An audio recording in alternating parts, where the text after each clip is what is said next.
ಜಗತ್ತಿನ ಎಲ್ಲ ಧರ್ಮಗಳು ಹುಟ್ಟಿದ್ದು ಕಾರಣ ಏನು ಅಂತ ಕೇಳಿದ್ರೆ ಅದರ ಕಾರಣ ಏನು ಅಂತಂದ್ರೆ ಮನುಷ್ಯನನ್ನ ದುಃಖದಿಂದ ನಿವೃತ್ತಿ ಮಾಡ್ಲಿಕ್ಕೆ, ಅಂದ್ರೆ ದುಃಖದಿಂದ ಪಾರ್ ಮಾಡ್ಲಿಕ್ಕೆ. ಆದ್ರೆ ಇವತ್ತು ದುಃಖಕ್ಕೆ ಮೂಲ ಕಾರಣನೇ ಧರ್ಮವಾಗ್ತಾ ಇದ್ದಾವೆ.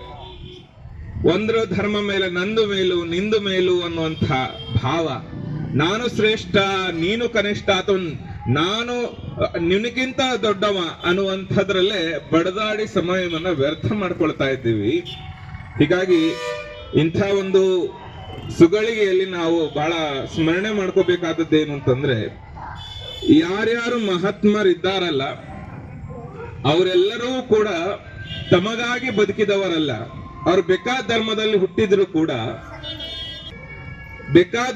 ಹುಟ್ಟಿದ್ರು ಕೂಡ ಅವರು ತಮಗಾಗಿ ಬದುಕಲಿಲ್ಲ, ಬದಲಿಗೆ ಆ ದೇಶಕ್ಕಾಗಿ, ಅವರು ಹುಟ್ಟಿದಿರುವಂತಹ ದೇಶಕ್ಕಾಗಿ, ಅವರು ಹುಟ್ಟಿರುವಂತಹ ಈ ಜಾತಿ ವರ್ಗ ವರ್ಣ ರಹಿತವಾಗಿ ಎಲ್ಲರೂ ನನ್ನವರು ಅನ್ನುವಂತ ಭಾವದಿಂದ ಅವರನ್ನ ಅಪ್ಪಿಕೊಂಡು ಕೆಳಗಿದ್ದವರನ್ನ ಕೈಕೊಟ್ಟು ಮೇಲೆತ್ತುವಂತ ಕೆಲಸ ಮಾಡಿದಕ್ಕೆ ಅವರು ಇವತ್ತು ಮಹಾತ್ಮರಾಗಿದ್ದಾರೆ.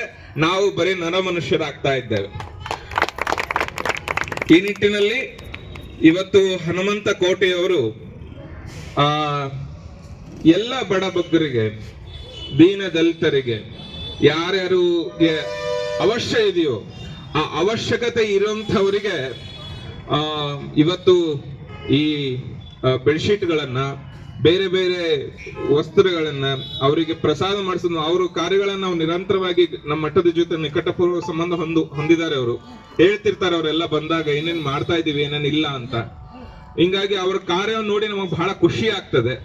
ಹಿಂಗ ಒಳ್ಳೆ ಕಾರ್ಯಗಳು ಯಾರೇ ಮಾಡಿದ್ರು ಕೂಡ ಮಠ ಅವರಿಗೆ ಬೆನ್ನು ತಟ್ಟಿ ಮುಂದೆ ತರುವಂತಹ ವ್ಯವಸ್ಥೆ ನಾವು ಮಾಡಬೇಕಾಗ್ತದೆ. ಆ ನಿಟ್ಟಿನಲ್ಲಿ ಒಳ್ಳೆ ಕೆಲಸಗಳು ಅವರು ಮಾಡ್ತಾ ಇರೋದ್ರಿಂದ ನಮಗೂ ಬಹಳ ಸಂತೋಷ ಆಗಿದೆ. ಅವ್ರು ಇನ್ನೂ ಹೆಚ್ಚಿನ ಕೆಲಸಗಳು ಮಾಡ್ಲಿ.